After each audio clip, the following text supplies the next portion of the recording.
नमस्कार, आप देख रहे हैं उदयपुर न्यूज। आपके साथ मैं हूं कृतिका चौबीसा। खबरों को विस्तार से जानेंगे। फिलहाल एक नजर अब तक की तमाम बड़ी खबरों पर। मिस्टर नटवर लाल से भी बड़ा खेल ही निकला उदयपुर का कार ब्रोकर राहुल शर्मा। अपने ठग साथी नरेंद्र गौतम से मिलकर किसी और की गाड़ी गिरवी रख रहा था सफेदपोश।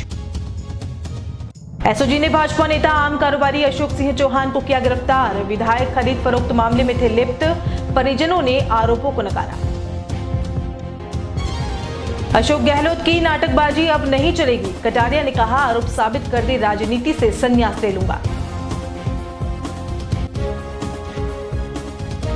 और कोरोना के बाद मिली आर्थिक मंदी ने लोगों का व्यवसाय ही बदल दिया। पेट पालने के लिए छोटे से छोटा काम करने को तैयार बड़े बड़े व्यापारी। और अब खबरें विस्तार से। सबसे पहले बात करते हैं उदयपुर के नटवर लाल की। अगर आप भी महंगी गाड़ियों में घूमने का शौक रखते हैं और नई गाड़ी नहीं खरीदना चाहते हैं तो दूसरा ऑप्शन होगा सेकंड हैंड गाड़ी का। और यदि उदयपुर शहर में आप किसी सेकंड हैंड लग्जरी गाड़ी की तलाश में हैं तो इस खबर को देखना न भूलें, क्योंकि इस खबर में हम आपको कुछ ऐसे सफेदपोश लोगों से मिलवाएंगे जो अपनी भोली भाली शक्ल और चिकनी चुपड़ी बातों की आड़ में ठगी का गोरख धंधा चला रहे हैं। खबर के अंत तक कुछ खुलासे भी होंगे और कुछ ऐसे नाम भी सामने आएंगे जिनसे लग्जरी गाड़ियों में घूमने के शौकीन लोगों को मुलाकात या तो हो चुकी होगी या होने वाली होगी। उदयपुर शहर में इन दिनों लग्जरी गाड़ियों की खरीद फरोख्त के लिए एक ऐसा गिरोह सक्रिय है जो इसकी टोपी उसके सर रखने में माहिर है। शहर की जनता को अपनी मनगढ़ंत कहानियों के साथ महंगी से महंगी गाड़ी दिखाकर रुपये ऐंठ लेते हैं और इनसे सौदा करने वाले लोग भविष्य में कोर्ट कचहरी के चक्कर काटते नजर आते हैं। चलिए सबसे पहले आपको एक ऐसे व्यक्ति से मिलवाते हैं जिसका नाम है राहुल शर्मा और इसके पीछे नरेंद्र गौतम का हाथ है। ये दोनों ही मानो खाकी को तो अपनी जेब में रखते हैं। तस्वीरों में दिखाई देता यह शख्स राहुल शर्मा है जिसके साथ कुछ दिन पूर्व मारपीट हुई थी। मारपीट की घटना होने के बाद राहुल शर्मा अपने मित्र नरेंद्र गौतम और कुछ अन्य साथियों के साथ उदयपुर न्यूज के ऑफिस पहुंचा और जिला पुलिस अधीक्षक को रिपोर्ट देने की बात कहते हुए खबर प्रसारित करवाना चाहता था। जब राहुल शर्मा ऑफिस पहुंचा तो हमारी टीम ने भी तसल्ली से उसकी बात सुनी और चोट के निशान देखते हुए संबंधित थाना पुलिस से बात कर उचित न्याय दिलाने की राय दी। इस पर थाने से भी सहयोग मिला और रिपोर्ट भी दर्ज हो गई। राहुल शर्मा ने आरोप लगाया कि नाथद्वारा निवासी अधिवक्ता प्रणय सिंघवी और उनके साथियों ने मिलकर शर्मा के साथ मारपीट की है। दरअसल राहुल शर्मा प्रणय सिंघवी को एक लग्जरी कार बेचने गए थे और करीब 2 लाख रुपए में इनका सौदा भी पट गया था। इस पर सिंघवी ने नाथद्वारा जाकर अपने पिताजी को गाड़ी दिखाने की बात कही और उसी एक्सयूवी कार में नाथद्वारा की ओर निकल पड़े। सिंघवी के पिता को कार समझ में आने पर राहुल शर्मा से बकाया लोन की पीडीएफ मंगवाने को कहा गया तो राहुल ने उसके पास पीडीएफ नहीं होने की बात कही। इस बीच सिंघवी ने अपने स्तर पर लोन का पता किया तो 7 लाख रुपए बकाया होना सामने आया। राहुल शर्मा ने बताया कि लोन अमाउंट अधिक होने की वजह से डील को कैंसिल करने की बात कही तो सिंघवी ने अपना दिन खराब होने का हवाला देते हुए उसके साथ मारपीट शुरू कर दी। आइए सबसे पहले सुनाते हैं मासूम बनने की कोशिश कर रहे सफेदपोश राहुल शर्मा की मनगढ़ंत कहानी को। उसके बाद इस कहानी की असलियत से भी पर्दा उठाएंगे। कार डील के लिए गया था, किसी ब्रोकर ने नंबर दिए थे कि रेवाली में प्रणय सिंघवी करके है, इसको कार लेनी है। तो मैंने उसके पास XU 500 गाड़ी थी जो मैंने किसी ब्रोकर से ली थी। तो ब्रोकर का भी दबाव आया था कि मेरा डील कंप्लीट करो। तो मैंने उनके पास कार लेके गया तो मैंने उनको बताया कि भैया ऐसी कार है, मुझे बेचनी है, ये गाड़ी है। तो उन्होंने कहा कि भाई मेरे पास इतना पेमेंट अभी अवेलेबल नहीं है, तो मैं एक बार आपको 100-1.25 लाख रुपये दे देता हूँ और गाड़ी मेरे पास पड़ी रहेगी। जब आपका पेमेंट हो तो वापस आप अपनी गाड़ी ले जाना, ऐसे गिरवी मान लो मेरे पास खड़ी रहे। मैंने कहा चलो ठीक है। उसने पूछा मुझे लोन कितना है, तो मैंने उसको ये बताया कि भैया मेरे को आइडिया जहाँ तक है कि 2-3 लाख रुपये लोन बाकी होगा, क्योंकि मेरे को जो ब्रोकर से ली उसके पास उसने मुझे ये बताया। तो उसने मुझे बोला कि इसका PDF मंगा लेना। मैंने कहा ठीक है। तो उसने बोला नाथद्वारा चलना पड़ेगा मेरे पिताजी को गाड़ी दिखाने। तो हम इसके पिताजी को गाड़ी दिखाने गए नाथद्वारा। वहाँ से पिताजी ने इससे देख ली गाड़ी। हम वापस आ रहे थे और आते वक्त इसके पिताजी ने इसने बोला कि आपके अकाउंट में ट्रांसफ़र कर रहे हैं, RTS हो जाएगा। मैंने कहा चलो ठीक है। हम रास्ते में आ रहे थे, इतने में मेरे पास अगले को मैंने फ़ोन करता रहा, मैंने कहा मुझे PDF भेजो। तो उसने मुझे चलती गाड़ी PDF भेजा, मैंने ये देखा नहीं। उस लड़के ने भी अपने वहाँ से पता किया कि गाड़ी पे उसने किसी बैंक वाले को फ़ोन किया, उसके मित्र ने बताया कि इस पर 7 लाख का लोन है। तो मैंने भी PDF देखा तो मैंने उसको बताया कि मैंने हाँ इस पर गाड़ी पे 7 लाख का लोन। मैंने कहा चलो भैया डील को कैंसिल रखना ही ठीक है, क्योंकि इतना लोन में और ही गाड़ी लेना मेरे भी लिए फ़ायदेमंद नहीं है और घाटा वाला काम है। तो बस उस बात पे हो गया कि आपने मुझे 2-3 लाख कैसे बोला। बस इस बात को लेके वो उसको रास्ते भर तो कुछ नहीं बोला। फिर जैसे उदयपुर आया तो बोला फटाफट मेरी होटल ले लो, बारिश आ रही है, मुझे वहाँ छोड़ दो। मैं उसको होटल पे छोड़ने गया तो उसने बोला अंदर आ जाओ। अंदर जाते ही पहले उसके 20-25 दोस्त भी तैयार थे और उन्होंने जाते ही सीधा फ़ोन किया और मारना चालू कर दिया। सबके पास सलिए, डंडे, बैट वगैरह से मारना चालू किया, जिसमें मेरी यहाँ पे नीचे वाली पूरी बॉडी पे निशान है। और कम से कम 1.5-2 घंटे तक मारते रहे और 3.5 घंटे तक हमें बिठाए रखा, मुझे, मेरे मित्र को। और मैं इसके वजह मेरे को बोले कि अब मेरे को या तो पैसे कैश चाहिए क्योंकि तूने मेरा दिन ख़राब किया, या मैंने कहा मेरे पास पैसे हैं नहीं, या तो मुझे कोई सिक्योरिटी दे। तो मेरा उसने चेक रख लिया कि मैं इस चेक के बोले या तो मुझे 5 लाख रुपए दे। मैंने कहा मेरे पास है नहीं, तो उसने मेरा चेक मंगवाया। तो मेरा मित्र जाके मेरे ऑफिस जाके चेक लेके आया और उस चेक उसने ब्लैंक चेक मेरा साइन करके रख लिया। अभी आप क्या चाह रहे हैं? अभी बस ये चाह रहा हूँ कि बस जो घटना मेरे साथ हुई है उसका मेरे को सही सा न्याय मिल जाए। तो देखा आपने किस तरह मासूम दिखने वाले राहुल शर्मा ने बताया कि प्रणय सिंघवी ने उसके साथ मारपीट की है। इस कहानी का दूसरा पहलू बताने से पहले बता दें कि जब राहुल शर्मा उदयपुर न्यूज के ऑफिस पहुंचा और शरीर की चोटें दिखाते हुए जो कुछ भी कहा तो हमें भी लगा कि उसके साथ गलत हुआ है। लेकिन जब हमने असलियत पता करने के लिए दूसरे पक्ष से संपर्क किया तो कहानी कुछ उल्टी ही मिली और खबर को इसलिए ड्रॉप कर दिया कि जिस तरह से उदयपुर के नटवरलाल राहुल शर्मा प्रणय सिंघवी को अपनी बातों में लेकर पैसे ऐंठना चाहते थे, उसी तरह से अपने घाव दिखाकर और मनगढ़ंत कहानी बनाकर उदयपुर न्यूज को भी गुमराह करने का प्रयास कर रहे थे।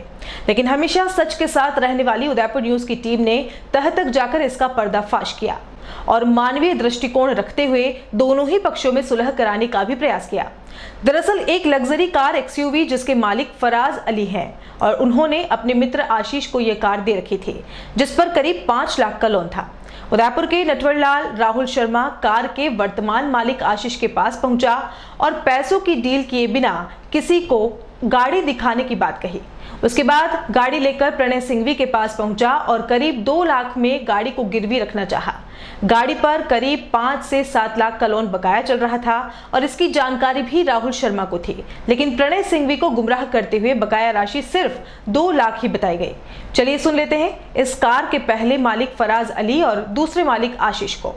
मैंने अपनी एक्सयूवी गाड़ी आशीष जी को 5 दिन पहले सेल आउट करी थी। पूरा पीडीएफ बताने के बाद कि इतना इस पे लोन है, तो आशीष भैया ने मेरे को बोला था ठीक है भैया, इसकी इंस्टॉलमेंट्स वगैरह सब मैं भर दूंगा। और मेरे साथ एग्रीमेंट भी हो चुका था, हमारे बीच में डील हो चुकी थी, मैंने गाड़ी दे चुके थे इनको। फिर उसके बाद 5 दिन बाद मेरे पास मेरे एक मित्र का फ़ोन आया कि फराज तेरी गाड़ी मेरे पास गिरवे रखना ही है। तो मैंने वहाँ जाके मैंने आशीष भैया को फ़ोन करा, तो आशीष भैया को भी इस चीज़ का नॉलेज नहीं था कि गाड़ी कहीं गई है। तो आशीष भैया को जब मैंने फ़ोन करा तो आशीष भैया ने बोला कि गाड़ी तो मेरे गैरेज है, मेरे एक फ्रेंड लेके गया हुआ है। तो जब मैंने आशीष भैया को ये चीज़ बताई कि गाड़ी गैरेज पे नहीं है और कोई लेके गया हुआ है, तो आशीष भैया शॉक्ड हो गए। आशीष भैया और हम दोनों उस जहाँ पर गाड़ी पड़ी थी उस मौके पर पहुँचे और वहाँ जाके देखा तो राहुल नाम का कोई बंदा था जो कि पढ़ने भी आया, मेरे फ्रेंड थे, उन्होंने मुझे कॉल करके बताया था कि आपकी गाड़ी यहाँ गिरवे रखना ही है, बेचना ही है। जो भी वहाँ पे जाके देखा तो गाड़ी खड़ी हुई थी और राहुल 420 कर रहा था उनके साथ, जबकि राहुल को मैं जानता भी नहीं हूँ और आशीष भैया के वो शायद मित्र है या जो भी है, मैं राहुल को नहीं जानता था और मेरी गाड़ी वहाँ गई। आरसी आपकी के नाम? आरसी मेरे नाम पे है, आरसी मेरे पास है गाड़ी की। मैं मौके पे जाके मेरी गाड़ी ले आया हूँ और मेरी गाड़ी की चाबी और ये आरसी लेके आ चुका हूँ मैं वापस। बिल्कुल, ये आरसी मेरे नाम पे, गाड़ी मेरे नाम पे। मैं वापस जाके अपनी गाड़ी ले आई हूँ। आशीष भैया और हम, मेरे को पता भी नहीं था, मैं और आशीष भैया हमारी गाड़ी लेकर हम वापस आ गए और आशीष भैया को भी इस चीज़ का नहीं पता था कि गाड़ी वो बंदा आगे बेचने जा रहा है। आपको बुलाया किसने? मेरे को फ़ोन करके बुलाया पढ़ने भैया ने। जी बिल्कुल, वो मेरे मित्र है, उन्होंने मुझे फ़ोन करके बोला, आरसी पे नाम देखा तो उन्होंने मुझे फ़ोन करा कि फराज भाई आपकी गाड़ी बिकी नहीं है। मैंने कहा नहीं, गाड़ी तो मैंने किसी आशीष भैया को सेल आउट कर दी है। इस तरीके से घटना से फिर खुलासा वहाँ जाके कि राहुल करके कोई बंदा है जो आशीष भैया के भी साथ 420 कर रहा था और पढ़ने भैया के साथ भी 420 करके और गाड़ी वहाँ पे उनको सेल आउट कर रहा था झूठ बोल के। सर अपना नाम बताना और जो गाड़ी का अभी इन दिनों मामला हुआ है उसमें जो राहुल शर्मा था वो क्या कह के आपसे गाड़ी ले गया था और फिर क्या हुआ? सर मेरा नाम आशीष है, मैं बुवाना से हूँ और मुझे राहुल शर्मा मेरे पास में आया था और मैं एक्चुअली वहाँ पे था नहीं, तो मुझे बोला यार किसी 10 मिनट 15 मिनट के लिए मुझे गाड़ी चाहिए।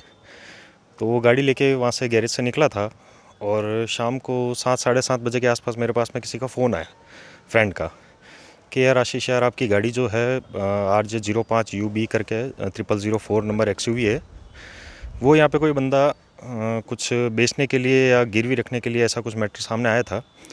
तो मेरा फ़ोन आया तो मैं वहाँ पे पहुँचा मौके पे, तो वहाँ पे कुछ ऐसा ही मैटर चल रहा था, उस गाड़ी का सौदा वगैरह कुछ हो रहा था।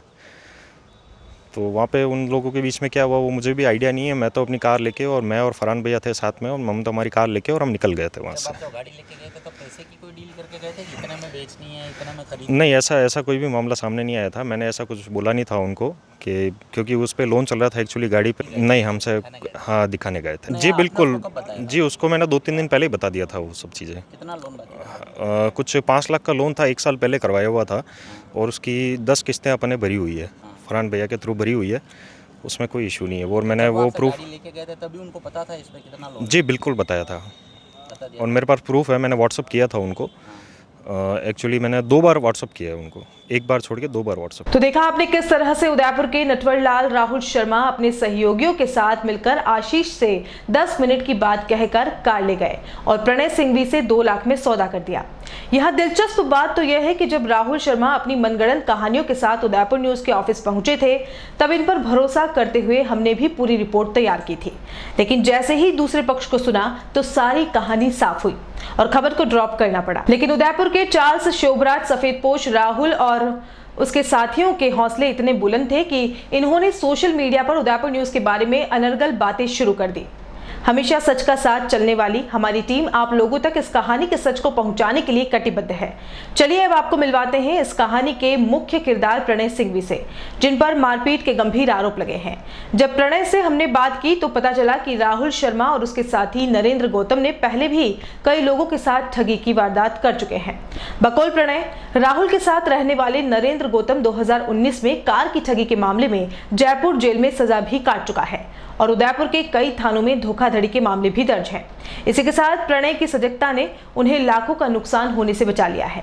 कार के वर्तमान मालिक आशीष ने उदयपुर न्यूज को वह सभी साक्ष्य दिए हैं जिससे यह साबित होता है कि राहुल शर्मा को इस पर बकाया लोन की पूरी जानकारी थी, फिर भी सोची समझी साजिश के तहत सिंघवी के साथ धोखाधड़ी करने का प्रयास किया जा रहा था। मेरे पास एक लड़के का फोन आया राहुल शर्मा करके, उसने पूछा भैया आपको गाड़ी चाहिए क्या? तो मैं बोला बिल्कुल मुझे गाड़ी चाहिए भैया, मैं भी ढूंढ ही रहा हूँ। तो उन्होंने बोला भैया मेरे पास XUV 500 है, मेरे को इसको बेचनी है। तो मैं बोला किसकी गाड़ी है? उन्होंने बोला भैया हमारी गाड़ी है और अगर आप ख़रीदना चाहते हो तो मैं आऊँ। तो मैं बोला बिल्कुल भैया आप आ जाइए। तब वो मुझे देवाली आए मिलने और उन्होंने मुझे गाड़ी के दिखाई, तो मुझे गाड़ी अच्छी लगी। तो मैंने उनसे पूछा भैया इस पर क्या लोन है और क्या प्राइस है? तो उन्होंने बोला भैया इस पर सिर्फ 2 लाख का लोन बचा हुआ है और आप मुझे 2.5 लाख रुपये दे दीजिए। तो मैंने बोला कि भैया 2.5 लाख ज़्यादा हो जाएंगे। उन्होंने बोला आप 2 लाख रुपये मुझे दे दीजिए और 2 लाख का ही लोन इस पर बकाया है। तो बोला ठीक है भैया। तो ये कहने के बाद उन्होंने बोला भैया इसका एडवांस अमाउंट आप मुझे देंगे तो ही मैं आगे की डील कर पाऊँगा। तो मैंने उनको 40,000 रुपये नकद दे दिए। तो 40,000 रुपये उन्होंने लिए तथा वो फिर बोल के गए मुझे कि मैं 2 मिनट बैंक जाके आता हूँ। उसके बाद 5 मिनट बाद वो वापस आए, 5-10 मिनट बाद लगभग। तो मैंने बोला भैया मेरे को ये गाड़ी नाथद्वारा दिखानी पड़ेगी मेरे मैकेनिक को और मेरे पापा को पसंद आएगी तो ही आगे मैं क्या बोलते हैं मैं दिखा देता हूँ कि पापा मैंने ये गाड़ी दिखाई है, ली है, यानी ख़रीदी है इनसे। तो उन्होंने बोला ठीक है भैया कोई इशू नहीं है। तो हम लोग फिर नाथद्वारा गए। नाथद्वारा मैंने मेरे पापा को गाड़ी दिखाई तो उनको भी अच्छी लगी। फिर मैंने मैकेनिक को दिखाई, मैकेनिक ने भी बोला अच्छी गाड़ी है भैया आप ले लीजिए, कोई तकलीफ नहीं है। रास्ते में आते वक्त मैंने उनको बोला भैया इसका क्या बोलते हैं लोन का कितना अमाउंट बचा हुआ है उसकी PDF मंगा दीजिए। तो उसने बोला कि भैया मेरे पास PDF वगैरह तो नहीं है और मैं मंगा देता हूँ। मैं बोला बिल्कुल भैया मंगा दीजिए। फिर उन्होंने बोला कि भैया बाकी की 160 आप मेरे को कैसे दे रहे हैं? तो मैंने बोला भैया अकाउंट में दे देता हूँ आप कहे तो वो कैश में लेने की जिद करने लगे। मैं बोला भैया कैश तो मैं नहीं दे पाऊँगा, 160 मैं आपको अकाउंट में ही दूंगा। तो इस बात को लेके भी उन्होंने थोड़ी बहस की। फिर मैं बोला सबसे पहले आप मेरे को RC और सेल लेटर दीजिए। तो उस समय तो उन्होंने थोड़ा नाटक किया, लेकिन थोड़ी देर बाद उन्होंने मेरे को RC और सेल लेटर दिया कि तो मैंने देखा उस पर तो RC किसी और के नाम की थी और तो उन्होंने बोला कि ये गाड़ी जिसके RC है उन्होंने हमें बेच दी है। मैंने बोला ठीक है भैया। उसके बाद मैंने रास्ते में आते आते उनको 2 बार बोला कि भैया आप PDF मंगा दीजिए, PDF मंगा दीजिए या फिर आपका कितना लोन बकाया है भैया मुझे बता दीजिए। तो उन्होंने बोला कि भैया मैं आपको बता दूंगा या फिर मैं आपको वहाँ पे पहुँच के और आपको मैं उसकी फ़ाइल वगैरह दे दूंगा, आप एक बार 160 का इंतज़ाम कीजिए या तो आप मेरे को ऑनलाइन ट्रांसफ़र कीजिए या फिर मेरे को कैश दिलाइए। तो फिर हम लोग उदयपुर पहुँचे। उदयपुर पहुँचने के बाद मुझे थोड़ा सा डाउट हुआ कि भैया इतनी देर हो गई PDF मंगा के भी नहीं दे रहे। तो मैंने RC पे नाम देखा तो मेरे एक फ्रेंड रहते हैं उसी एरिया में, उनको फ़ोन किया। मैं बोला भैया ये आपके एरिया की गाड़ी है, ज़रा पता कीजिए किन की गाड़ी है। तो उन्होंने पता किया तो उन्होंने बताया कि इस पर कोई करीबन 5-6 लाख का लोन बकाया है और इन्होंने मेरे से 40,000 भी ले लिए थे। फिर इन्होंने मेरे को देवाली पे एक होटल पे रुकाया और मुझे बोला कि भैया चाय वगैरह पी लेते हैं। बोला बिल्कुल भैया चाय वगैरह पी लेते हैं।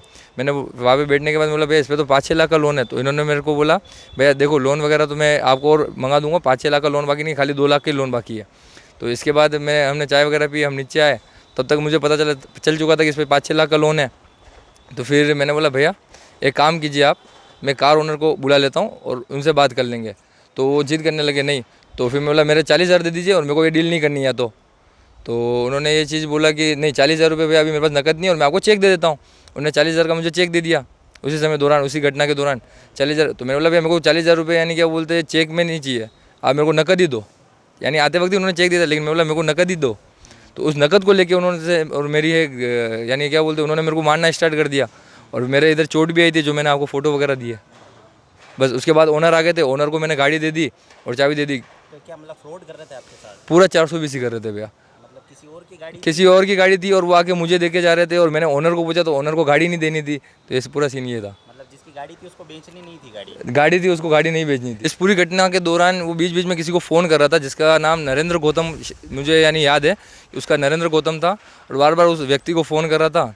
और बाद में पता करा तो मेरे को पता चला कि वो नरेंद्र गौतम पे अभी वो शायद 2019 में जयपुर जेल में भी रह के आया है किसी कार के मामले में और उस पर 138 के कई मुकदमे भी चल रहे हैं।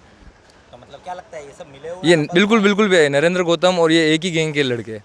तो इसी तरह से फ्रॉड करते हैं मतलब? बिल्कुल ये इसी तरीके से फ्रॉड करते हैं और शायद राहुल शर्मा ने किसी से i20 भी किसी को खरीदी नहीं, उससे लेकर और किसी को गिरवी रख रखी। ये मामला भी अभी सामने आया, पता करने में पता चला। उदयपुर में एसओजी जयपुर और उदयपुर एसटीएफ की टीम ने विधायकों की खरीद फरोख्त के मामले में बड़ी कार्रवाई को अंजाम दिया है। एसओजी ने इस मामले में रामपुरा इलाके के रहने वाले अशोक सिंह मेतवाला को हिरासत में लिया है। आरोप है कि एसओजी ने जिन मोबाइल को सर्विलांस पर रखा था उसमें एक फोन अशोक सिंह चौहान का भी है। अशोक सिंह चौहान पूर्व में डूंगरपुर और बांसवाड़ा इलाके में बीजेपी के कार्यकर्ता के रूप में कार्य कर चुके हैं। यही नहीं, मेतवाला डूंगरपुर और बांसवाड़ा नगर पालिका चुनाव में बीजेपी की ओर से चुनाव प्रभारी भी रह चुके हैं। माइनिंग और मार्बल व्यवसाय से जुड़े मेतवाला वर्तमान में क्षत्रिय महासभा उदयपुर के उपाध्यक्ष हैं। यही नहीं, मेतवाला ने अपनी छवि एक पर्यावरण प्रेमी के रूप में भी बनाई हुई है। इनके पास 28 प्रजाति के आम का एक बगीचा भी है। मेतवाला को अच्छे किसान के रूप में सरकार द्वारा सम्मानित भी किया जा चुका है। हालांकि मेतवाला के परिवार के सदस्य इसे एक राजनीतिक साजिश बताकर सभी आरोपों को निराधार बता रहे हैं। भी नहीं, 100% फॉल्ट है ये एलिगेशन हमारे ऊपर। हमारी किसी प्रकार की कोई लिप्तता नहीं है। क्या सर्वेलेंस है, क्या नंबर है, इसकी मुझे कोई जानकारी नहीं है, तो उस पर तो I will not be able to comment on that. But पूर्ण रूप से गलत है। हमारी इस तरह की कोई लिप्तता नहीं है। क्या कारण है उसके बारे में मैं अभी तो कुछ कह नहीं पाऊंगा। नहीं, लेकिन क्या कहना चाहते हैं? मैं इसकी कोई जानकारी मुझे नहीं है, इसलिए मैं कमेंट तो उस पर कर नहीं पाऊंगा। नंबर भी मुझे नहीं पता है कि क्या उन्होंने शो किया है, डिक्लेयर किया है, उसके बारे में मुझे कुछ पता नहीं है, तो उसके ऊपर मैं कमेंट तो नहीं कर पाऊंगा। लेकिन इस तरह की किसी भी प्रकार की जो allegation, so called hot seating के एलिगेशन लगे, मैं सीरियस से इसे नकारता हूँ। हमारी कोई लिप्तता नहीं है और मुझे न्यायिक व्यवस्था पर पूर्ण रूप से विश्वास है कि जाँच के बाद दूध का दूध और पानी। कितनी बीजेपी में सर एक्टिव पॉलिटिक्स में या इलेक्टोरल पॉलिटिक्स में तो कभी भी सक्रिय नहीं थे, परंतु संगठन से जुड़े रहे। सामान्य कार्यकर्ता के रूप में पार्टी से हमेशा जुड़ाव रहा है उनका, परंतु कोई इलेक्टोरल पॉलिटिक्स हो या कोई डायरेक्टली एक्टिव पॉलिटिक्स में तो हम कभी रहे। बिल्कुल सर, पार्टी से जुड़ाव रहा। विधायकों की खरीद फरोख्त का मामला भाजपा का पीछा नहीं छोड़ रहा है। वहीं इस पूरे मामले पर नेता प्रतिपक्ष गुलाब चंद कटारिया ने मुख्य सेवक के आरोपों पर पलटवार किया है। कटारिया ने चुनौती दी है कि यदि मुख्य सेवक उनके आरोपों को साबित कर देंगे तो वो तुरंत राजनीति से संन्यास ले लेंगे।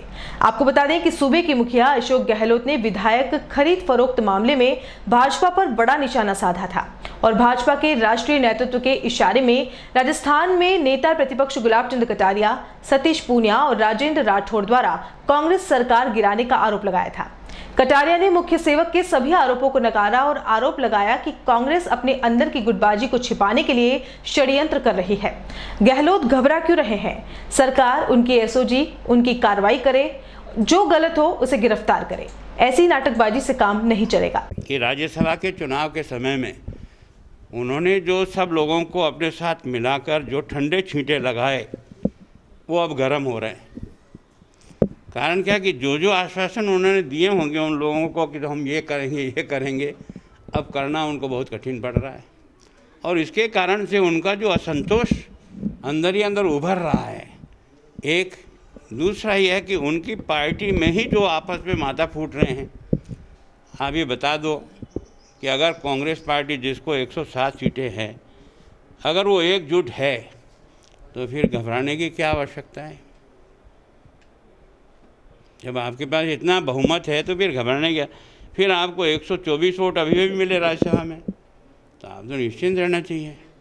पर आपकी घबराहट ये बता रही है कि आप हमसे परेशान नहीं हो, आप अपने अंदर से ही इतने ज़्यादा परेशान हो, और जिस प्रकार से आपने लोगों को जोड़ने के लिए जिस प्रकार के आश्वासन दिए होंगे उसकी पूर्ति नहीं होने के कारण से हमसे ज़्यादा आपके अंदर का विद्रोह ही आपको परेशान कर रहा, ऐसा मुझे लगता है। मैं उनको ये आश्वस्त करता हूँ कि भारतीय जनता पार्टी और विशेष करके मैं इस प्रकार के खेलों में कभी रुचि नहीं रखते। और दूसरा यह है कि वो जो आरोप लगा रहे हैं कि इसना किया, अरे बोले आदमी तुम सरकार चला रहे हो यार, एसओजी तुम्हारे पास है ना, एविडेंस इकट्ठी करो ना, जिसने गलत किया उसके खिलाफ कार्रवाई करो, डर क्या रहे हो यार। मैंने पहले ही दिन से कहा भाई 2 लोग हों या 10 लोग हों, जिन्होंने भी जिसका आधार उसके आधार से आप आगे बढ़ो ना, आगे बढ़कर के आप बताओ, केवल नाटकबाजी करने से काम नहीं चलेगा। एसओजी ने जो 2 लोगों को हिरासत में लिया, उन दोनों का बैकग्राउंड जो है वो बीजेपी का बताया जा रहा है। एक बात देखो बैकग्राउंड ने जो प्रेस कॉन्फ्रेंस करी उसमें उन्होंने आरोप लगाया कि आप केंद्रीय नेताओं के कहने पर आपके प्रदेश अध्यक्ष जो है वो इस तरह की मैं सोचता हूं कि उनका बैकग्राउंड है, कल जिनका कांग्रेस का बैकग्राउंड है आज वो बीजेपी बैकग्राउंड हो गए ना। तो ये जो बैकग्राउंड है पार्टियों का, तो ये तमाशा तो आपने ही शुरू किया था, और इसके कारण से आज आपको ही मुसीबत झेलनी पड़ रही है। हमारे कोई बैकग्राउंड वाला भी है, अगर उसने गुनाह किया और गुलाब चंद जी उसमें शरीक हैं तो सजा दिलाओ ना यार, घबरा काहे को रहे हो। केवल उनके बहाने अपनी अंदर की फूट को बचाने का प्रयास करो, ऐसा मुझे लगता है। मतलब उन्होंने स्पष्ट आरोप लगाया कि केंद्रीय नेताओं के कहने पे गुलाबचंद कटारिया, सतीश पूनिया और राजेंद्र राठौड़ विधायकों की खरीद फरोख्त करवा रहे हैं। अगर वो एक केस मुझे निकाल दे तो आधा सेकंड में गुलाबचंद कटारिया राजनीति से संन्यास लेकर अपने घर आ जाएगा। ये मेरी को चुनौती उनको।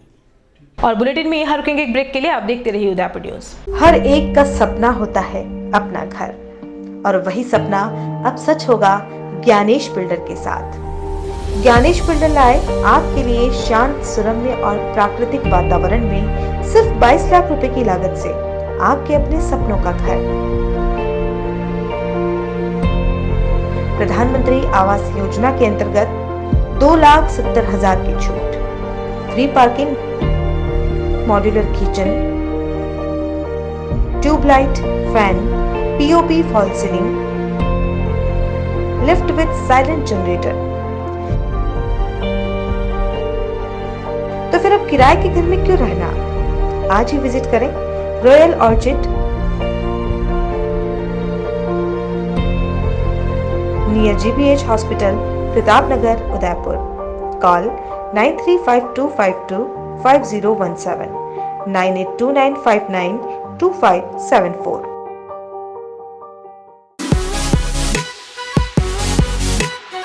शहर के बीचों बीच बसा सिद्धि विनायक हॉस्पिटल।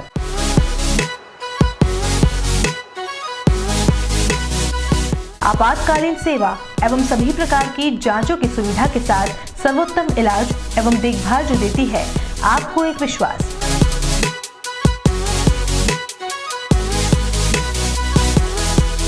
सभी प्रकार के ऑपरेशन, अत्याधुनिक मशीन से लैस आईसीयू की सुविधा उपलब्ध।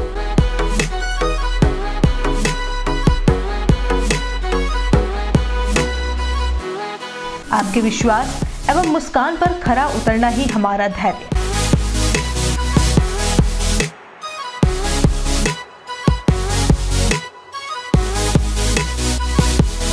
सिद्धि Vinayak hospital, main road, sector 6, Hiran Nagari, Udaipur. Call it 9660733167।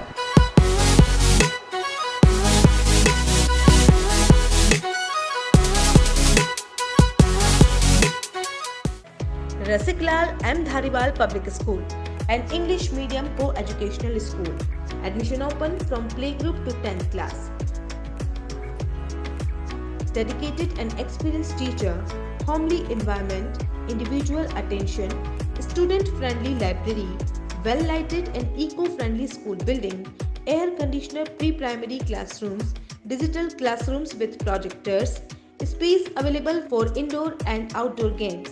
Due to Corona pandemic, daily sanitization of classrooms. In every classroom, touch-free sanitizer dispenser available, sitting arrangement with proper distancing, CCTV surveillance by management, affordable and safe transportation facilities available. Parent satisfaction are our motto. Rasiklal M. Dhariwal Public School, Chitrakoot Nagar, Bhuwana, Udaipur. Call it 0294 298 0041. AHA airline and hotel management academy, Udaipur का पहला professional aviation management institute. 12th के बाद career की चिंता? पहली बार राजस्थान में 12th के बाद साइंस, आर्ट्स, कॉमर्स के स्टूडेंट्स के लिए लाए हैं डोमेस्टिक व international bachelor in aviation, diploma in cabin crew, air hostess, ground staff, security management courses. इन कोर्सेज में एडमिशन लेकर आप अपना बेहतरीन करियर डोमेस्टिक व इंटरनेशनल एयरलाइंस व डोमेस्टिक व इंटरनेशनल एयरपोर्ट पर बनाइए। कोर्सेज के साथ प्रत्येक वर्ष एक foreign tour, international airport training, foreign internship Dubai, Thailand, Malaysia, Singapore में। Grooming and personality development classes, spoken English, French and Arabic language classes, yoga, swimming, gym classes. Institute के अनेक स्टूडेंट्स का Indigo, SpiceJet, Vistara, air India व domestic व international airport पर selection हो चुका है। बनाएं एक अच्छा करियर एविएशन व टूरिज्म फील्ड में। AHA, the first and only institute to start the bachelor's, domestic and international degree in aviation and tourism with 100% job placement in the leading airlines of India and international. Admission open. First floor, Paradise Complex, opposite Agrawal Dharmshala, Sector 11, Udaipur. Call it 70231 44442 8107 392702. Website www.ahaudaipur.com. Royal Motors company पिछले 35 वर्षों से आपकी सेवा में।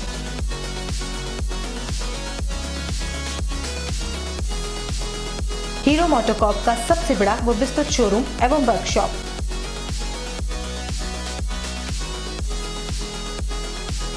जहां आपकी two wheelers गाड़ी को मिलेंगी विश्व स्तरीय सर्विस एवं जनरल पार्ट्स की सुविधा।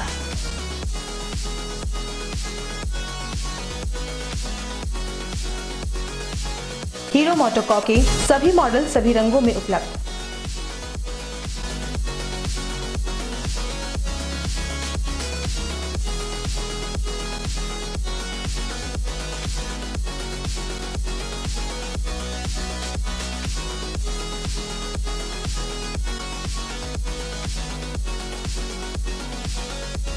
बुकिंग का लाभ उठाएं।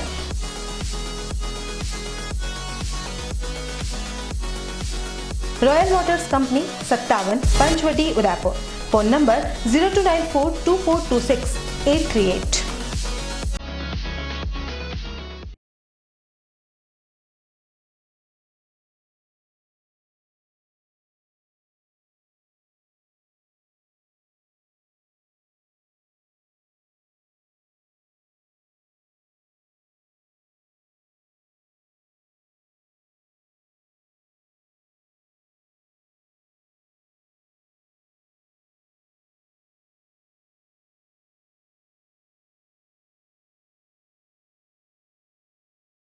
Job placements and guaranteed global exposure.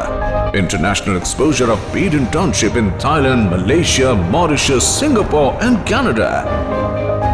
Ample opportunities, recession-free and ever-growing career industry. It's the first institute of Udaipur which provides international hospitality courses and is affiliated to Pathum Thani University of Thailand. So join Udaipur Institute of Hotel Management. Break के बाद आपका स्वागत है। यूं तो corona के कहर ने पूरी दुनिया को अपनी चपेट में लिया है। इसके बाद लॉकडाउन की मार ने अच्छे व्यवसायों को ठप कर दिया है। उदयपुर शहर पर्यटन नगरी है और यहाँ पर ज्यादातर लोगों की रोजी रोटी का जुगाड़ यहाँ आने वाले पर्यटकों से ही चलता है। अनलॉक के बाद उदयपुर शहर में प्रतिष्ठान तो खुले, लेकिन इसने हैंडीक्राफ्ट व्यवसायियों का जीवन बदल दिया है। जिन हैंडीक्राफ्ट की दुकानों में हमेशा भीड़ नजर आती थी वह अब सूने पड़े हैं। हैंडीक्राफ्ट व्यवसायी रोजाना इसी उम्मीद में अपनी दुकानों पर आ रहे हैं कि आज कुछ आमदनी होगी, लेकिन रोजाना खाली हाथ ही घर लौटना पड़ रहा है। हैंडीक्राफ्ट व्यवसाय का हाल इन दिनों इतना खस्ता हो गया है कि शहर के मुख्य पर्यटक स्थल सिटी पैलेस, सहेलियों की बाड़ी, भटियानी चौहट्टा में कई ऐसे व्यवसाय भी हैं जो अपनी दुकानें भी नहीं खोल पा रहे हैं। व्यवसायियों ने बताया कि रोजाना आते हैं, दुकानों की सफाई करते हैं और घर जा रहे हैं। उम्मीद थी कि यदि कोई पर्यटक नहीं आते हैं तो भी शादियों और दूसरे समारोह के लिए गिफ्ट भी निकल जाते हैं, लेकिन अब तो वह भी नहीं बिक रहे हैं। कोरोना महामारी को देखते हुए काफ़ी टाइम बाद 2.5 महीने बाद हमारी शॉप खुली है, दुकानें खुली है, पूरा मार्केट। कर्फ्यू उदयपुर शहर में खुलने के बाद भी घंटाघर क्षेत्र पूरा 15 दिन तक का बंद ही रहा था। 6 तारीख से वापस खुला था। फिर भी जो इस बार जो सीज़न था, पिक सीज़न था टूरिस्ट वगैरह का और शादियों का सीज़न भी, और हैंडीक्राफ्ट में आजकल क्या हो गया, शादी के सीज़न में भी लोग बाग छोटे छोटे वो आइटम ले जाके मेहमानों को देना, गिफ्ट वगैरह करना चालू हो गए थे। और अभी तो ये समझ लो कोरोना इस जब से दुकानें खोली है तब से बैठे हुए मार्केट में, सुबह से बैठे रहते हैं। ग्राहक के कोई आता है ना पता है, ना तो शादियों का भी जो था लॉकडाउन में किसी की शादी का वो हुआ नहीं, उस हिसाब से काफ़ी वो नुकसान हुआ है। और उसकी भरपाई तो अभी तो कोई ग्राहक ही नहीं आ रहे तो इनकम क्या होगी। अभी तो टूरिस्ट का भी नहीं है और ना लोकल कोई शादी वगैरह का भी है, तो उस हिसाब से भी कोई टूरिस्ट का आना जाना भी नहीं है अभी। तो जो पहले चहल पहल रहती थी ग्राहकों वगैरह की, अभी तो टूरिस्ट आना ही बंद है, तो बिल्कुल भी नहीं है। या तो हमारा यहाँ पे तो घंटाघर से और ये भी चालू है। आप ऊपर जाके देखेंगे सिटी पैलेस, जगदीश चौक वगैरह पट्टन जोटा, तो पूरा मार्केट बंद पड़ा हुआ है क्योंकि टूरिस्ट पे टिका हुआ हैंडीक्राफ्ट वैसा है। तो टूरिस्ट कोरोना महामारी के चक्कर से न तो अभी इस मार्केट में कोई टूरिस्ट है, जो अभी पूरा सीज़न था, जो छुट्टियों का सीज़न था, तो जो टूरिस्ट एकदम उदयपुर में चहल पहल रौनक रहती थी पूरे शहर में। हर पिकनिक स्पॉट और हर जो टूरिस्ट प्लेस है सारे फुल भरे रहते थे टूरिस्ट से, ट्रैफिक जाम पूरा रहता था। आज इस महामारी के चक्कर से इतना खालीपन महसूस हो रहा है, सुना सुना हो गया पूरा उदयपुर। और जो इनकम के लिए कस्टमर उदयपुर में आते थे घूमने फिरने के लिए, जो सामान परचेजिंग करते थे, वो भी बहुत ही कम हो गया। यूँ समझो कि अभी दुकान खोलते ही बहुत से दुकानदार तो दुकानों की लाइटें वगैरह भी बंद करके बैठे हुए हैं कि भाई एक टाइम पास के भाई दुकान खुले। और ये जैसे गाइड वगैरह जो धंधा पानी चलता था, गाइडों का चलता था, जैसे गाइड्स वगैरह, ऑटो ड्राइवर वगैरह, ये भी बहुत दुखी हैं टूरिस्ट की अभाव से। जो लोकल पब्लिक है वो भी ट्रांसपोर्टेशन में बहुत कम इनका यूज़ ले रही है। और जो अपने शादी ब्याह का जो सीज़न था उसमें भी जो लोग बाग सामान खरीदारी करके जो अपने रिटर्न गिफ्ट्स वगैरह बांटते वो भी अभी कम हो गया। ताकि क्या है कि शादी ब्याह में भी 50 लोगों से ज़्यादा की अनुमति नहीं है, तो न तो वो कोई प्रोग्राम कर पा रहे न कुछ हो पा रहा है उनका भी, तो वो भी सब सीमित दायरे में हो रहा है।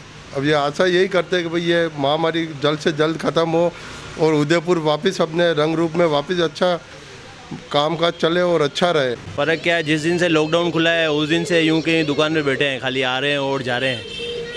1 रुपया आ रहा है न जा रहा है, न बोनी है न बट्टे हैं। पूरे हैंडीक्राफ्ट वाले सब यूं ही बैठे हुए हैं, पूरा मार्केट यूं सन्नाटा लगा पड़ा हुआ है। ऐसे लग रहा है अभी भी कोरोना वाला पहले ही जैसे लॉकडाउन था वैसे ही लॉकडाउन लगा पड़ा हुआ है। उम्मीद लेके आते हैं कि वह 100, 500, 2000 का धंधा करके लेके जाएंगे, मगर आवक जावक कुछ भी नहीं है। जैसे आ रहे हैं, जिस हालात में आ रहे हैं उसी हालात में जा रहे हैं। कुछ व्यवसायी तो ऐसे हैं जिन्हें अपना व्यवसाय तक बदलना पड़ा है। बटियानी चौहट्टा में मोजड़ी का व्यवसाय करने वाले अनिल परिहार ने बताया कि पहले तो व्यवसाय से अच्छी खासी आमदनी हुआ करती थी, लेकिन अब घर गुजारा चलाने के लिए सब्जी का व्यापार कर रहे हैं जिससे घर खर्च निकाल सके। पहले मेरे बटियानी चौहट्टा में मोजड़ी की दुकान थी, लेकिन कोरोना की वजह से कोई टूरिस्ट नहीं आ रहा है, उसकी वजह से ये सब्जी का व्यवसाय लगाया है घर खर्च चलाने के लिए। पहले मैम रोज़ की 200-400 रुपये इनकम हो जाती थी, अभी सिर्फ घर खर्चा चल रहा है। कोरोना काल के दौरान राजस्थान डांस एसोसिएशन की ओर से सभी डांसर्स और कोरियोग्राफर के लिए भारत का सबसे बड़ा निःशुल्क डांस एजुकेशन एवं कंट्रीब्यूशन कैंपेन आयोजित किया गया था। इस कैंपेन से जो आर्थिक सहयोग मिला उससे प्रदेश के जरूरतमंदों तक सहायता करने का काम शुरू किया गया। इसी कड़ी में शनिवार को उदयपुर नगर निगम परिसर में शहर के जरूरतमंद कलाकारों को राशन किट वितरित किए गए। इस मौके पर समाज सेवी डॉक्टर जिनेंद्र शास्त्री मुख्य अतिथि थे। एसोसिएशन की ओर से पूरे प्रदेश में 1000 डांसर को राशन किट प्रदान किए जा रहे हैं। उदयपुर में पहले दौर में 30 कलाकारों को राशन किट बांटे गए। इस अवसर पर सुमित लेखारी ने बताया कि कोरोना काल के दौरान से ही कलाकार बेरोजगार हो गए हैं, इस ओर सरकार ने भी ध्यान नहीं दिया। इस पर एसोसिएशन ने एक मुहिम चलाकर इन कलाकारों के लिए यह सहयोग करने का संकल्प लिया। वहीं इस मौके पर कलाकारों ने भी एसोसिएशन का आभार जताते हुए कहा कि लॉकडाउन के बाद उनका कामकाज बंद है, कई परिवारों की आर्थिक स्थिति खराब है, ऐसे में इस पहल की जितनी सराहना की जाए कम है। आप सभी को हमें ये बताते हुए खुशी महसूस हो रही है कि अभी जैसा समय अभी सभी के लिए, आर्टिस्ट लोगों के लिए चल रहा है, किसी के घर में राशन नहीं है, और ऐसे में हमारी राजस्थान डांस एसोसिएशन ने एक मुहिम छेड़ी जिसमें पूरे राजस्थान के अंदर हम लोग 1000 किट राशन के डिस्ट्रीब्यूट कर रहे हैं। और आज उदयपुर से हमने इसकी शुरुआत करी है, जिसमें हमारे साथ हमारे जीनू भैया हमारे साथ में हैं, और इन्हें हमने आमंत्रित किया ताकि इनके द्वारा ये चीज़ हो, बिकॉज़ इन्होंने पूरे शहर के अंदर जिस तरह से लोगों की सेवा करी है, और मैं चाहता था कि इनके ही हाथों से ये शुरुआत हो ताकि ये बहुत आगे तक चले और ये कभी रुके ही नहीं सेवा। और आज बड़ी खुशी महसूस हो रही है कि एक आर्टिस्ट ही एक आर्टिस्ट के दर्द को समझ रहा है और खड़ा होकर एक दूसरे की मदद के लिए खड़ा है, और साथ में सब एक दूसरे के लिए डोनेशन दे रहे हैं और सब मदद कर रहे हैं एक दूसरे के। हम लोगों ने पहले एक कैंप ऑर्गेनाइज़ किया था डांस फॉर कम्युनिटी करके, जिसमें इंडिया लेवल के 17 फैकल्टीज़ को हम लोगों ने इन्वॉल्व किया था, और उन लोगों से हम लोगों ने free of cost dance training और लाइव डांस सेशन हम लोगों ने रिक्वेस्ट करी थी, और उन सब ने हमारी मदद करी, जिससे जो डोनेशन हमारे पास आया, और डांसर्स के लिए जितने भी लोग मौजूदा हालात में आना चाहते थे डोनेशन के लिए, उन्होंने मदद करी। उसी से हम लोगों ने राशन किट बना के ख़रीद कर और लोगों तक पहुँचाने की कोशिश करी। फिर हम लोगों ने सर्च किया कि किन लोगों को ज़रूरत है, हम उन तक पहुँचे। अगर वो उन तक हमारी बात अगर नहीं पहुँच पा रही है तो बस एक छोटी सी मुहिम में आप लोगों ने हमारा साथ दिया, उसके लिए बहुत बहुत धन्यवाद। आज उदयपुर में हम लोगों ने 30 से 40 किट डिस्ट्रीब्यूट करने हैं, पहला चरण है ये। उसके बाद और भी हम लोग कल परसों और कंटिन्यू हम लोग डे बाय डे लोगों को सर्च करते जा रहे हैं ज़रूरतमंद। कई सारे ऐसे आर्टिस्ट हैं जो 40-40 साल से आगे बढ़ावा देते आए हैं, लेकिन गवर्नमेंट ने कभी उनकी तरफ देखा तक भी नहीं है। और आज उनकी स्थिति ये है कि उनके घर में एक अन्न का दाना नहीं है कि वो खाए कहाँ से और जिए कहाँ से। कई ऐसे डिप्रेशन में मौत का शिकार हो जाते हैं, और कई सारी चीज़ें जो उनके ऊपर हावी हो जाती है। तो हम चाहते हैं कि हम आर्टिस्ट मिलकर एक दूसरे की कुछ लेवल पे मदद कर पाएँ। राजस्थान डांस एसोसिएशन के द्वारा जो आज कलाकारों के लिए किट वितरण का कार्यक्रम आयोजित किया गया, मुझे देखकर बहुत खुशी हो रही है कि कलाकार के बारे में कलाकार ने सोचा है। बहुत कम देखने में आता है कि लोग अपनी मर्यादा के लोग अपने टीम के लोगों के बारे में नहीं देखते हैं, और इन्होंने जो शुरुआत अपने ही घरों से की, अपने आसपास के कलाकारों से की, ये देखकर मुझे बहुत अच्छा लगा। और आज इन्होंने 35 से अधिक किट यहाँ वितरण किए, और ये सभी लोग कलाकार हैं, कोई किसी क्षेत्र में है, कोई डांस में है, कोई लोक कला, ऐसी कलाएं जो कहीं कहीं लुप्त हो गई, लेकिन इन लोगों ने इसको जीवित रख रखी है। वो जीवित तभी रहेगी जब हम सब शहरवासी उनका पूरा साथ देंगे। मुझे भी आज इन्होंने बुलाया, मैं इनकी पूरी टीम को बहुत बहुत साधुवाद देता हूँ, और एसोसिएशन को ये कहना चाहता हूँ कि पूरे प्रदेश में ये आवाज़ बने, क्योंकि नृत्य कला ही ना होकर एक बहुत बड़ा अंदर की फीलिंग होती है, और फीलिंग तभी आती है जब हम सब मिलकर एक दूसरे का साथ दें। इन्होंने मुझे बुलाया, मैं इनकी टीम को पुनः बहुत बहुत साधुवाद देता हूं और बहुत बहुत शुभकामना देता हूं, उज्जवल भविष्य की शुभकामना। राजस्थानी फोक आर्ट का कलाकार हूं। हम सभी राजस्थानी डांस ग्रुप के लोग हैं, और बहुत से समय से हम परेशान काफ़ी हो रहे हैं। अभी ये आरडी के कलाकारों ने हमारी मदद की, हमारी सेवा की, बहुत बहुत धन्यवाद। पिछले 35 सालों से यही काम कर रही हूँ, मुझे कोई दूसरा काम आता नहीं है। मैं थैंक यू करती हूँ सुमित भैया को, सड्डा, जो इन्होंने हम कलाकारों के लिए इतना किया, वो बहुत उनके लिए हम मतलब बहुत गदगद हैं कि आज हम आप को कोई नहीं पूछ रहा 4 महीने से हम लोग क्या कर रहे हैं, क्या नहीं कर रहे हैं। कितने ही लोग डिप्रेशन में हैं, कितने ही लोग का कुछ हो गया है, अब बोल नहीं सकते हम लोग, लेकिन सुमित भैया ने एक ऐसी पहल की है, उसके लिए हम उनके बहुत बहुत आभारी हैं हम लोग। और इनको बहुत बहुत धन्यवाद देते हैं कि इन्होंने हमारे लिए इतना कुछ किया, और आगे भी हमारे लिए ऐसा कोई हो तो हमें मदद करे, क्योंकि हम आर्टिस्टों के पास दूसरा कुछ काम नहीं और यही है, हम 4 महीने से घर पे बैठे हैं सब जन। सावन के महीने में महादेव की पूजा का विशेष महत्व होता है। इसी को लेकर कोरोना महामारी से निजात दिलाने और देश को प्रगति की ओर ले जाने की सोच के साथ अमरनाथ महादेव के शिवलिंग बनाकर बच्चों ने स्तुति और प्रार्थना की। भगवान परशुराम युवा शाखा जिला अध्यक्ष प्रदीप श्रीमाली ने बताया कि राष्ट्र उन्नति, सरहद पर सैनिक की सुरक्षार्थ एवं कोरोना जैसी महामारी समूल नाश हो, इसके लिए महादेव जी के समक्ष पूरे सावन मास तक प्रतिदिन जलाभिषेक एवं दुग्ध अभिषेक किया जा रहा है। इसके निमित्त शनिवार को छोटे बालकों द्वारा अमरनाथ बाबा का बर्फानी शिवलिंग बनाकर ओम नमः शिवाय की स्तुति कर सभी बच्चों द्वारा शिव की आराधना कर जनमंगल की कामना की गई।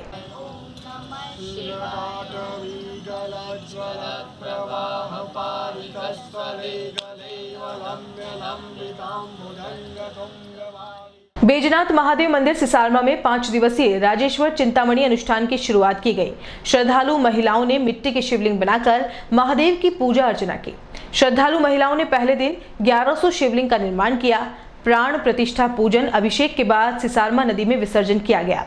अनुष्ठान में पहले दिन पंचकोण प्रतीक के शिवलिंग बनाते हुए महिलाओं ने कोरोना वायरस महामारी देखते हुए निवारण के निमित्त पूजा अर्चना की। परिवार कल्याण प्रोत्साहन योजना में अच्छा कार्य करने वाले भिलवाड़ा के चिकित्सकों का आज विश्व जनसंख्या दिवस के अवसर पर चिकित्सा मंत्री रघु शर्मा ने वीडियो कॉन्फ्रेंसिंग के माध्यम से सम्मान किया। परिवार कल्याण प्रोत्साहन योजना में भिलवाड़ा को तीसरा स्थान प्राप्त किया है। भिलवाड़ा जिला कलेक्ट्रेट के राजीव गांधी सेवा केंद्र में आयोजित वीसी में अतिरिक्त जिला कलेक्टर प्रशासन राकेश कुमार, जिला परिषद के मुख्य कार्यकारी अधिकारी Gopal Ram Birda, CMHO doctor Mustaq Khan, RCHO doctor CP Goswami और बनेड़ा पंचायत समिति विकास अधिकारी जगदीश गुर्जर सहित कई चिकित्सक मौजूद रहे। CMHO डॉक्टर मुस्ताक खान ने कहा कि परिवार कल्याण प्रोत्साहन योजना के तहत वर्ष 2019-20 में भिलवाड़ा जिला तीसरे स्थान पर रहा है और इसे 10 लाख रुपए का इनाम मिला है। इसके साथ ही CHC शाहपुरा को प्रथम स्थान पर रखते हुए 1 लाख रुपए, बनेड़ा पंचायत समिति को तीसरे स्थान पर रहने से 5 लाख रुपए और ग्राम पंचायत घरटा को 2 लाख रुपए इनाम मिला है। इसमें व्यक्तिगत पुरस्कार योजना के तहत CMHO परिवार को 10,000 और प्राइवेट हॉस्पिटल वाले कैटेगरी में सिटी हॉस्पिटल को 1 लाख रुपए दिए गए हैं। खान ने यह भी कहा कि हम इस वर्ष परिवार कल्याण में अच्छा करके जिले को प्रथम स्थान पर लाने का प्रयास करेंगे। जनसंख्या दिवस पर वर्ष 19-20 में परिवार कल्याण प्रोत्साहन योजना के तहत आज जो है बहुत सारे अवार्ड मिले हैं। इसमें VC के माध्यम से जिला कलेक्टर महोदय भिलवाड़ा, CO जिला परिषद भिलवाड़ा, मुख्य चिकित्सा अधिकारी और अतिरिक्त मुख्य चिकित्सा अधिकारी के अतिरिक्त जितने भी DLOs हैं और जो जनप्रतिनिधि हैं जिनको सम्मान मिलना है उनकी उपस्थिति में दिया गया था अवार्ड। और इसमें जो है जिले की कैटेगरी में जिला जो है तीसरे स्थान पर रहा है तो 10 लाख का अवार्ड मिला है उसको। पंचायत समिति जो है बनेड़ा पंचायत समिति जो है तीसरे स्थान पर रही राजस्थान में, उसको 5 लाख रुपए और ग्राम पंचायत घरटा जो है वो तीसरे स्थान पर रही, उसको भी 2 लाख रुपए मिले हैं। साथ ही व्यक्तिगत जो पुरस्कार की योजना है उसमें भी जो है एडिशनल CMHO परिवार कल्याण को 10,000 रुपये कैश मिला है और प्राइवेट हॉस्पिटल वाली कैटेगरी में सिटी हॉस्पिटल को 1 लाख रुपये का अवार्ड मिला है। साथ ही जो CHC वाली कैटेगरी है उसमें प्रथम स्थान पर सैटेलाइट शाहपुरा को जो है 1 लाख रुपये मिला है। तो ये हमारे लिए बहुत ही गौरव की बात है। परिवार कल्याण के क्षेत्र में अच्छा काम हो रहा है और जिला कलेक्टर और CO जिला परिषद की जो है बहुत ही सक्रिय उससे सहयोग से हम लोग इस साल कोशिश करेंगे कि हम प्रथम स्थान पर रहें। अतिरिक्त जिला कलेक्टर और CO जिला परिषद और CMHO एडिशनल CMHO के अलावा चिकित्सा विभाग के अन्य आला अधिकारी। और चलते चलते एक नजर अब तक की हेडलाइंस पर। मिस्टर नटवर लाल से भी बड़ा खेल ही निकला उदयपुर का कार ब्रोकर राहुल शर्मा। अपने ठग साथी नरेंद्र गौतम से मिलकर किसी और की गाड़ी गिरवी रख रहा था सफेदपोश। SOG ने भाजपा नेता आम कारोबारी अशोक सिंह चौहान को किया गिरफ्तार। विधायक खरीद फरोख्त मामले में थे लिप्त, परिजनों ने आरोपों को नकारा। अशोक गहलोत की नाटकबाजी अब नहीं चलेगी, कटारिया ने कहा आरोप साबित कर दे राजनीति से संन्यास ले लूंगा। और कोरोना के बाद मिली आर्थिक मंदी ने लोगों का व्यवसाय ही बदल दिया। पेट पालने के लिए छोटे से छोटा काम करने को तैयार बड़े बड़े व्यापारी। उदयपुर न्यूज के इस बुलेटिन में फिलहाल इतना ही। शहर की तमाम हलचल से आपको आगे भी रूबरू करवाते रहेंगे। फिलहाल इजाजत दीजिए कृतिका चौबीसा को और खबरों के लिए देखते रहिए उदयपुर न्यूज। नमस्कार।